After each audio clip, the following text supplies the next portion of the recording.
Las crisis ocurren en un devenir histórico de las personas, de las instituciones, y esta pandemia nos ocurrió como institución en un estado de cosas, en las estrategias pedagógicas como venían aconteciendo, en nuestra virtualidad que venía en un desarrollo. ¿Cómo se vivió esta pandemia desde tu rol, desde todo lo que hubo que hacer para afrontar esta realidad? Bueno, bien, yo creo que en términos generales tuvimos una respuesta no solo a nivel pedagógico, sino también administrativo, académico, rápida en ese marzo del 2020, y que eso tiene que ver, como bien decís, con esa historia, digamos, que transitábamos ya como facultad. Ya desde el 2011, o sea, hacía en ese momento 9 años que nosotros veníamos trabajando con mucho apoyo desde la gestión, con mucha inversión también en términos de infraestructura y capacitación docente en la virtualización de ciertos procesos educativos, siempre acompañado de una racionalidad que nos dicta las disciplinas, ¿no? Los campos. Sabemos que las ciencias de la salud tienen una alta carga práctica y en esa carga práctica no solo intelectual, sino psicomotriz, y de contacto cercano y la necesidad de ese contacto presencial con ese paciente, tenemos margen de acción para que la virtualidad ya hace un tiempo se vaya integrando a esa experiencia de formación, si se quiere, ¿no? Con nuestros estudiantes. Entonces, en el marzo del 2020 ya veníamos, en fines de febrero ya se venía teniendo cierta idea de cómo iban a venir, digamos, las prohibiciones, el aislamiento, bueno, todo lo que implicó el ASPO en su momento. Y en una semana, cuando tuvimos certeza de que un viernes determinado iba a hablar el presidente, si ahí nos acordamos, sabíamos que se iban a cerrar las posibilidades de la presencialidad, nosotros comenzamos a trabajar en esa propuesta de cambio, ¿no? Y eso implicó todo el 2020, cada vez con mayor presencia en los primeros meses, pero después durante todas las semanas del 2020 hicimos las siestas aquí en el litoral correntino, las siestas de formaciones muy precisas para aquellos que necesitaban en ese momento adecuar rápidamente, por ejemplo, sus aulas virtuales. Entonces, formación docente vinculada a las herramientas, estrategias y criterios para adecuar esas aulas. Pero esa formación express que tuvimos todas las siestas con mucha concurrencia, que recuerdo también muy gratamente que se sumaron de toda la universidad y algunos invitados de otras universidades que se enteraban que estábamos dando estas capacitaciones de 1 hora y media a la siesta, con talleres, digamos, para trabajar. Esa formación en nuestra facultad fue, vamos a decir así, un momento preciso de una trayectoria que ya venían teniendo nuestros profesores, ¿no? Nosotros desde el año 2011 también tenemos formación permanente gratuita en 3 niveles de gestión de un aula virtual en la plataforma Moodle, que es la plataforma que tiene nuestra facultad, y eso se mantuvo ininterrumpido en 2 ediciones por año en cada uno de esos 3 niveles. También tenemos la maestría en educación virtual, que hemos logrado acreditar gracias a esta trayectoria. Tenemos diplomaturas y cursos de posgrados gratuitos en la virtualidad que van tomando los docentes. O sea que no nos tomó completamente desprovistos de herramientas. Por supuesto que la pandemia supera cualquier planificación que uno hace, ¿no? Uno tiene una carrera presencial, tiene cierta dinámica de trabajo con el equipo y eso se tuvo que ajustar, digamos, y todos nos tuvimos que adaptar a esa situación. Pero creo que como facultad y por las referencias que hemos tenido, el espejo que nos ponen también otras facultades y otras universidades, no implicó en ningún momento un parar, digamos. O sea, para tener una idea en el contexto local, nuestra facultad pudo tomar el examen de las mesas finales de abril frente a otras facultades que lo hicieron muy posteriormente, que decidieron postergar los exámenes finales. Y nuestra facultad lo pudo hacer, no solo porque teníamos las condiciones tecnológicas, que ya es todo un tema de inversión, de infraestructura, digamos, sino porque los profesores pudieron adecuar sus instrumentos de evaluación y y no retrasar la regularidad de los estudiantes, la promoción de los estudiantes a otras asignaturas. En otras facultades, de hecho fue la única que tomó en tiempo y forma, digamos, su mesa. En otras facultades de la UNE esto se postergó unos meses, inclusive cuatrimestres enteros, digamos. Y en otras universidades se postergó hasta las clases, digamos, o sea, se detuvieron completamente.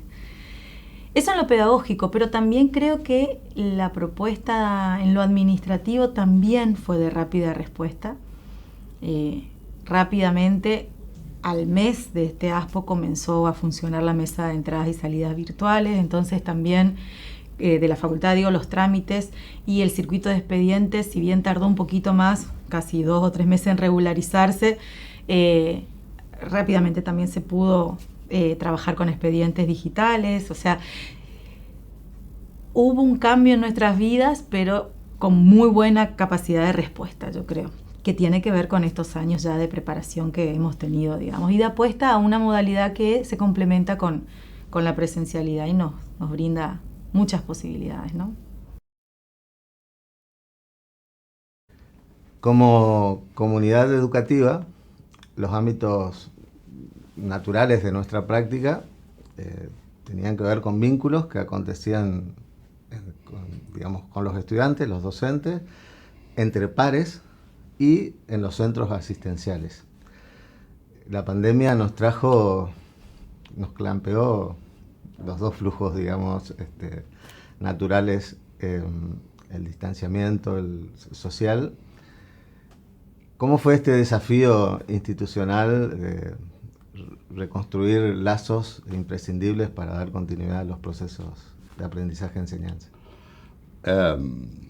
Bueno, fue complicado. Complicado. Digamos, sí, cuando nos aparece sorpresivamente esta pandemia,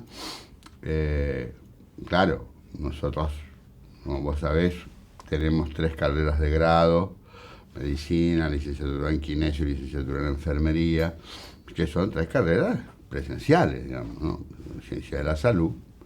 Y como de alguna manera, cuando nos toca por una cuestión de aislamiento social obligatorio, digamos,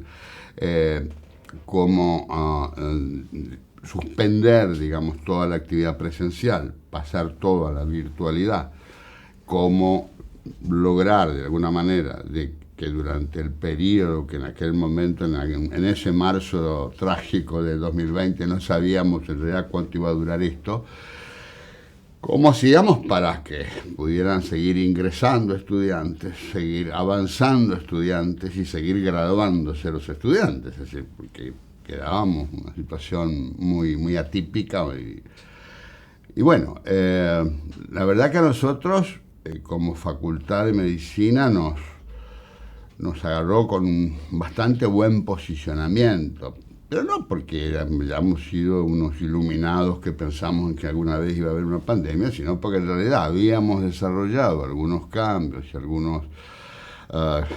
habíamos hecho algunos ajustes, no solamente en lo estructural y en los equipamientos, sino también en lo funcional, que de alguna manera nos sirvió para trabajar en condiciones de tormenta, ¿no? Lo primero que fue para nosotros fundamental, el hecho que ya teníamos un campus virtual.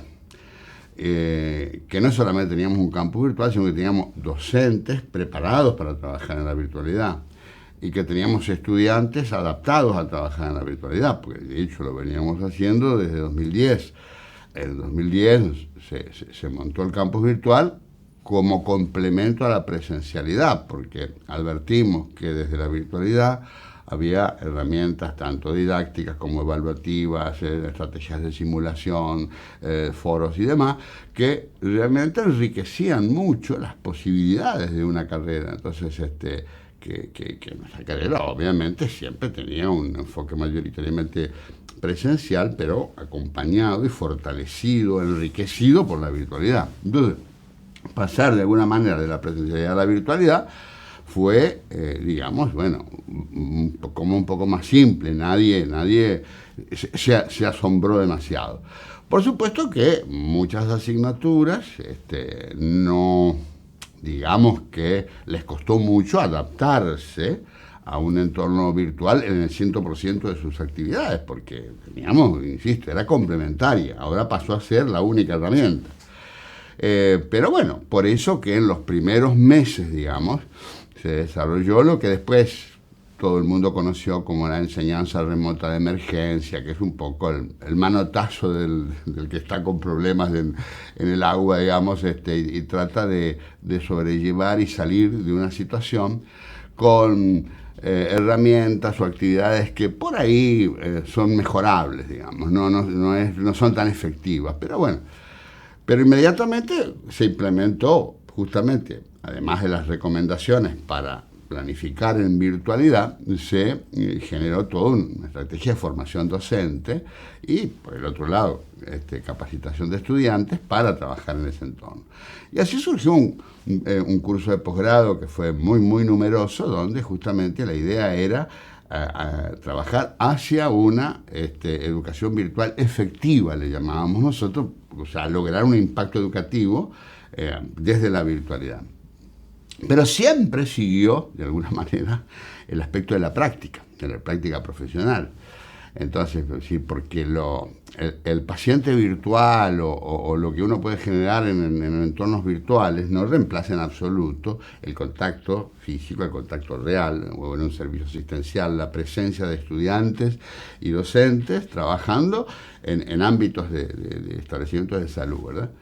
Así que eso, para nosotros, que fue de alguna manera que se reservaron algunos espacios cuando se liberó un poquito para los ciclos superiores, que sobre todo práctica obligatoria final o las prácticas intensivas de kinesio y de enfermería, que eso posibilitó de alguna manera a que tuviéramos graduados. O sea, el ingreso lo pudimos resolver porque una materia, las primeras materias que son más bien contenido básico, digamos, trabajarlas en la virtualidad, no complicó demasiado. Entonces, el ingreso lo mantuvimos.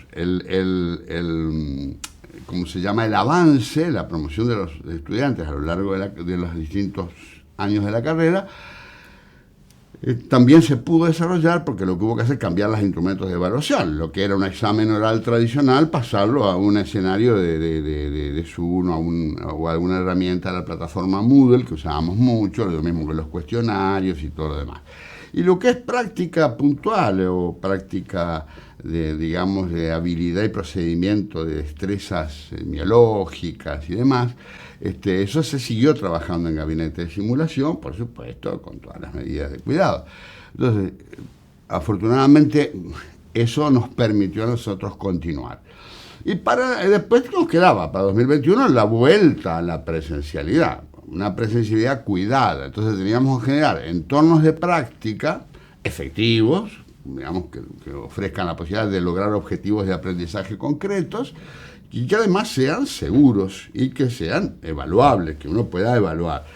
Y así surgieron lo que nosotros llamamos unidades de práctica presencial esencial, las UPE, que son todas las habilidades y procedimientos de las 3 carreras, digamos, separadas por supuesto por carrera, que se daban en forma de actividad entre pares o actividades con simulación o actividades en ámbitos asistenciales estandarizadas. O sea, eran actividades cortas, tutorizadas, supervisadas, por supuesto, con todo el equipamiento correspondiente, pero era una unidad, digamos, de donde era un práctico estandarizado. No el práctico de agenda abierta, que yo voy a un hospital a ver qué paciente me toca y veo lo que hago. No, era, qué sé yo, había que hacer, ¿no es cierto?, qué sé yo, examen físico del abdomen, y vamos a hacer examen físico del abdomen. Y en esos 45 minutos, 1 hora 15, en grupos de 4 estudiantes, se hacía específicamente eso. Y la idea era que el estudiante lo hiciera. Esto no era de explicarle cómo, digamos, y era demuestra cómo por parte del estudiante. Bueno, y así fuimos saliendo. Compartimos la tormenta, pero no el barco, digamos, ¿no? creo que eso aplica también a las instituciones y frente a esta tormenta inesperada, inusitada, nuestra institución, nuestra querida facultad, tuvo que enfrentar esta situación pandémica poblada de fortalezas y también de vulnerabilidades. ¿Con qué nos encontró la pandemia? Bueno, sin lugar a dudas es un fenómeno que jamás hubiésemos imaginado que hubiese ocurrido a escala mundial, global, y que el conocimiento o el desconocimiento de esta serie de fenómenos multidimensionales que fueron operando todo al mismo tiempo hacía tensionar la organización cotidiana de las instituciones. A pesar de eso, en términos históricos y mirando un poquito para atrás, fuimos pioneros en las decisiones que tuvieron que ver justamente con altísimo impacto en las normas de comportamiento. Porque, en definitiva, más allá de los protocolos que se generaron, más allá de toda esa velocidad de conocimiento que empezaron a generarse en el campo experimental, ni que hablar en las cuestiones asistenciales, fueron fundamentales las normas de comportamiento y que en definitiva los mensajes, la comunicación tuvo que ver en una herramienta casi fundamental a la hora de las consecuencias que podían tener. ¿Por qué? Porque había que ser claros, había que ser sinceros y había que tomar decisiones muchas veces que estaban en contra de las costumbres, de los afectos. Y fundamentalmente porque nos encontramos en una facultad donde de la noche a la mañana teníamos que quedarnos encerrados, no había que ir al hospital, y con una infraestructura, gracias a Dios, la infraestructura de la tecnología que lo venimos trabajando desde hace 10 años, surgió como una herramienta cuasi fundamental en esto, donde nos permitió en un par de días, en un par de semanas, continuar las actividades en otro medio que es el multimedial, y que al principio se generó como un fenómeno contradictorio. Los estudiantes lo aceptaron muy rápidamente, sin embargo los docentes tuvieron una pequeña resistencia justamente por la preparación, y al final del proceso del primer año fue al revés, es decir, el entusiasmo estaba de parte del docente y había como no había satisfacción plena de parte de los estudiantes. Y esto habla claramente de que el comportamiento también en las esferas de los estudiantes tienen que ver con los impactos que no tenían que ver justamente, o tenían que ver, mejor dicho, con las normas de aislamiento, porque bueno, nuestro gabinete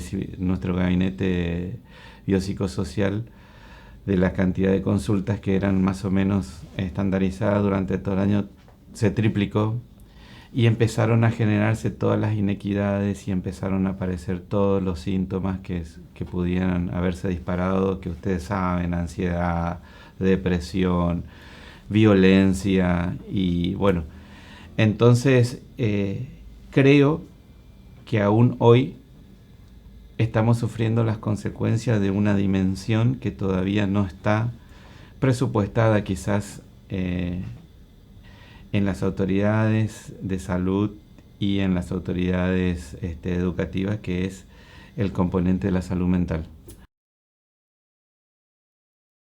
La pandemia nos situó a todos en una situación especial y claramente también a nuestros alumnos, a los que tuvimos que también verlos en escenarios distintos, en una realidad que no estábamos familiarizados en observar. Sí. ¿Cómo era esa realidad a la que accedimos a través de esta circunstancia tan desgraciada en el mundo? Bueno, la situación de nuestros estudiantes fue algo que nos tomó por sorpresa, porque lo diagnosticamos a través de que dejaron de presentar trabajos en el aula virtual. Entonces los docentes avisaban que había muchos estudiantes que no se estaban conectando a las clases por Zoom o que no presentaban los trabajos. Entonces se les empezó a pedir a los docentes que pregunten qué era lo que estaba pasando, que les dejen mensaje a los estudiantes, y muchos contestaban que no tenían internet o que no tenían dispositivos para conectarse a las clases por Zoom.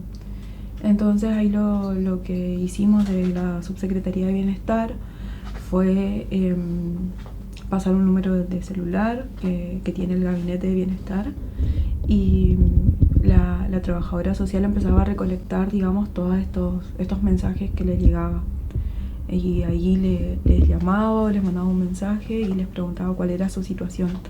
Y ahí empezamos a descubrir este abanico de problemas, digamos, de problemas sociales que tenían los estudiantes, que pasaban por problemas de conectividad, no tenían wifi, no tenían internet, solamente estaban con los datos de sus teléfonos celulares, que una clase por Zoom, ellos tenían que cargar el pack, digamos, de internet para una clase por Zoom, y en una clase se le terminaba todo el pack.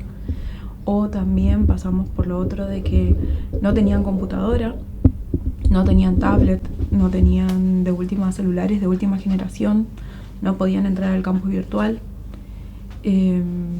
También pasamos por otros estudiantes que son los que eran del interior o de los países limítrofes, que por esta situación de la pandemia su familia dejó de trabajar, entonces no les podían mandar dinero. Entonces sus pocos ahorros que tenían que elegir, digamos, o compraban para comer o pagaban su alquiler. Teníamos otros estudiantes que eran los que trabajaban muchas veces, que se quedaron sin trabajo, entonces directamente no tenían para pagar su alquiler ni para comprarse sus alimentos. Entonces cuando empezamos a recabar todos estos datos, empezamos a decir, bueno, ¿cómo los ayudamos?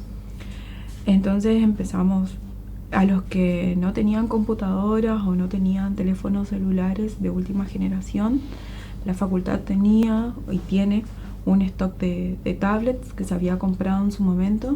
Entonces yo pregunté si podíamos prestarles a los estudiantes eso, y bueno, se les hizo una especie de contrato de locación. Entonces lo que hicimos es yo iba hasta el domicilio de los estudiantes, ellos nos pasaban sus domicilios y les dejábamos la tablet. Había algunos que nos decían, yo tengo mis ahorros, puedo pagar mi alquiler, lo que no tengo es para comer. Entonces empezamos a recolectar mercaderías, alimentos no perecederos, y le armábamos bolsitas y les llevábamos. Había veces que le teníamos que llevar hasta artículos de limpieza porque no tenían absolutamente nada.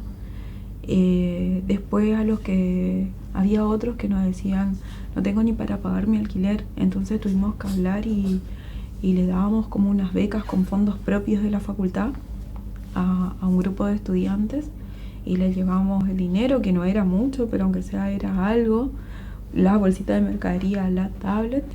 Y después teníamos el problema de la conectividad, en un momento donde nadie nos podíamos salir, y nosotros sabiendo que acá en la facultad teníamos wifi. Entonces les hicimos como los permisos de circulación, que en el principio de la pandemia solamente los personal de salud podíamos circular con nuestra matrícula. Entonces le hicimos como un permiso de que ellos venían acá a la Facultad de Medicina. Bueno, se había hablado con la gente de mantenimiento, que si venían algunos estudiantes que le permitan el ingreso. Y bueno, y ahí estaban acá en algún lugar de la facultad, se sentaban en los pasillos o en la sala de la Reforma y se conectaban a sus clases. O a muchos inclusive, cuando tenían mesas de exámenes, nos avisaban, yo mañana rindo, ¿será que puedo ir a la facultad? Y bueno, muchas veces íbamos y los buscábamos y los traíamos, rendían todo y se los llevaba de vuelta. Así que fue la verdad que la pandemia nos mostró la otra realidad. ¿Y este regreso qué queda para siempre? Bueno, queda para siempre, primero, varias o muchas actividades de la virtualidad mejoradas. O sea, ahora yo creo que muchas materias tienen, ¿cómo diríamos? Actividades grupales o individuales o tareas que se hacían, que fueron como ensayadas en algún momento, que ahora, como hubo que hacerlas, con un objetivo didáctico preciso, o un objetivo educativo preciso, mejor dicho, mejoró mucho. Las aulas virtuales mejoraron un montón. Y yo creo que ahora, la virtualidad como complemento, o sea, vuelve a su posición anterior, yo creo que las actividades van a tener mucho mejor calidad. Y lo otro es este tipo de actividades. Nosotros en realidad nunca habíamos trabajado con trabajos prácticos estandarizados. Siempre trabajamos con trabajos prácticos abiertos, si se quiere, lo que tocaba. Ahora no, ahora hemos visto que la estandarización permite tener muy claramente y precisamente qué es lo que hay que hacer, cómo hay que hacerlo, dónde hay que hacerlo, cómo se va a evaluar. O sea, hay una herramienta didáctica para enseñarlo, una para evaluarlo, y se reduce el tiempo. Estrategia que adoptamos allá en 2016 más o menos, pero con el objetivo lo hicimos para integrar el currículum, porque nuestra carrera está fragmentada en asignaturas. Entonces teníamos problemas, ya la autoevaluación ya nos había mostrado eso, que no nos estábamos integrando bien. Entonces a partir de ahora no, a partir de ahora yo con eso nos fortalece muchísimo. Creo que eso es un aspecto que va a quedar. Y algunas herramientas de evaluación que también hemos descubierto, digamos, en la virtualidad, sobre todo herramientas de evaluación formativa. Que tienen devolución automática, entonces los chicos la hacen, son como ejercicios, mini ejercicios que la verdad que nos ayudan mucho.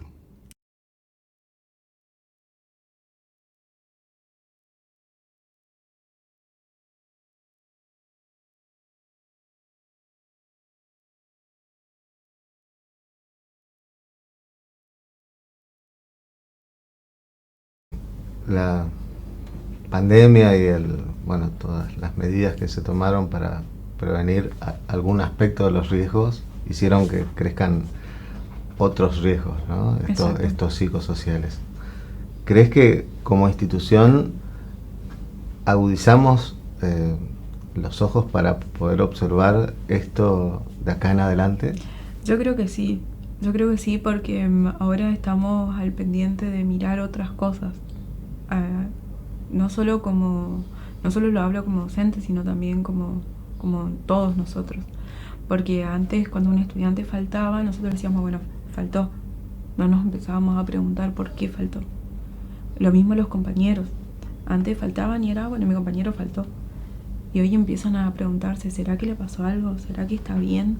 Y se empiezan a rápido, por ejemplo, me pasa que rápido los docentes se comunican y me avisan, licenciada fulano faltó, este es su número, este es su contacto, este es su mail. O los mismos estudiantes van y golpean la puerta, mi compañero faltó o está enfermo. Entonces, o mi compañero no pudo presentar el trabajo y es por tal cosa. Entonces es como se agudizó muchísimo y yo veo, se nota que empezamos a preocuparnos más por el otro. Antes nosotros estábamos más preocupados en nosotros, en nuestras cosas. Y ahora es el periodo de empezar a reparar todo esto y creo que tenemos una gran tarea y creo que la más importante termina siendo la dimensión de salud mental de la que tenemos que poner mucho esfuerzo.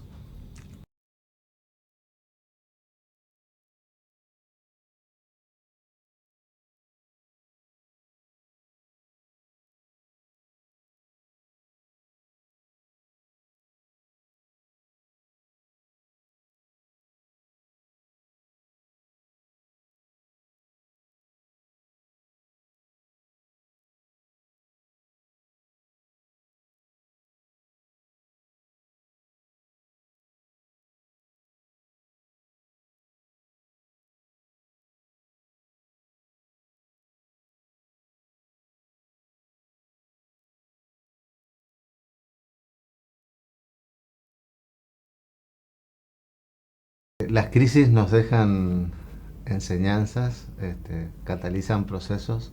¿Qué nos queda para siempre? Uy, como institución, ¿no? Mucho, yo creo que mucho todavía. Yo tenía una esperanza en la que estoy todavía en una batalla de defensa. ¿Por qué? Porque yo pensaba, creo que muchos pensamos, así como al inicio, no sé si se acuerdan de que al inicio a nivel existencial en los medios de comunicación salía si la humanidad iba a aprender algo de esta pandemia, íbamos a salir mejores de esta pandemia, ¿no? Y bueno, estamos en medio de una guerra muy peligrosa, lamentablemente. O sea que hay muchas cosas que todavía nos quedan por aprender como humanidad. Yo también tenía el interrogante de si la pandemia iba a ser, junto con otros, esta pregunta viene de un autor, Kuklinski se llama, Pardo Kuklinski, que nos visitó en algún momento acá en la facultad, y él hace en su libro y dice, ¿no? Él saca el libro en abril del 2020, o sea, imagínense el contexto internacional. Y él dice, ¿será la pandemia el punto de inflexión para integrar efectivamente las TICs a la formación universitaria? Yo decía, yo creo que sí, porque cuando prueben los beneficios que tienen las TIC, las van a integrar, y cuando volvamos a la presencialidad van a tomar lo mejor de la presencialidad y lo mejor que aprendieron de la virtualidad, y vamos a estar mejor en términos de propuestas racionales, potentes de formación. Y lo que estoy viendo, entiendo yo que la inercia también en ese sentido, y lo conocido tiene un peso mayor a lo nuevo que se experimentó. Lo que estoy viendo es que todavía falta mucho por hacer, porque no digo la mayoría, pero sí muchos, aún en nuestra facultad, aún siendo una facultad innovadora, una facultad que va para adelante en los procesos y demás, todavía hay profes que quieren cerrar la notebook, apagar el Zoom y volver presencialidad plena, como si fuera que no pasó nada. Aún reconociendo los beneficios que ha tenido la virtualidad, y cómo le puede aportar a una presencialidad que ponga en discusión a los chicos, en donde las clases magistrales de desarrollo teórico queden realmente en la virtualidad y utilicemos el aula para el intercambio, para el estudio de análisis clínico, para los talleres y demás. Y todavía estoy con ese pendiente como asesora, por supuesto, pedagógica, porque seguimos trabajando en la conquista, ¿no? De eso. Se aprendió mucho, se vivió mucho, no es momento de cerrar las compas, es momento de profundizar en un modelo mixto o híbrido, como se habla ahora, para tomar lo mejor de esos dos mundos. Y eso todavía queda por aprender, por seguir recuperando, digamos. No cerrar las compus. Dije una marca, no cerrar las videoconferencias, dije la marca que utilizamos nosotros de la plataforma, no cerrar las videoconferencias ni las notebooks, sino buscar con racionalidad, con rigurosidad académica, porque entiendo que es una preocupación legítima de nuestros profes, de todos nosotros, buscar lo mejor de los dos para integrarlos efectivamente. Así que eso es mi esperanza, digamos, para seguir trabajando.